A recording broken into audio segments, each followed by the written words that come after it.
Hello guys, आज चाहिँ म एउटा कुरा भन्नलाई मैले भिडियो बनाइरहेको छु होइन। मलाई खासै यो भिडियो बनाएर हाल्नुपर्ने आवश्यकता थिएन।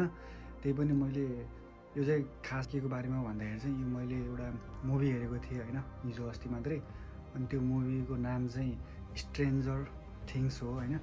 अनि स्ट्रेन्जर थिङ्स मुभी हेरेपछि त्यो मुभीमा छ नि एकदम खतरनाक एउटा स्टोरी छ होइन। त्यो चाहिँ यस्तो बवाल छ होइन, अहिलेसम्म सबसे एकदम बवाल मुभी लागेको, मलाई लाइफमा सबसे खतरनाक र बवाल मुभी लागेको भनेको अहिले यो नयाँ आएको स्ट्रेन्जर थिङ्स। पहिल्यै आएको थियो तर त्यसको पार्ट अहिले सिजन 5 आएको छ। त्यो चाहिँ यस्तो बवाल छ होइन। मैले 5-6जना केटाहरूलाई मैले यो मुभी हेर भनेर पनि देखाउनु गइसकेँ र यस्तो बवाल मुभी छ होइन, माइन्ड ब्लोइङ छ क्या, एकदम खतरनाक एकदम होइन।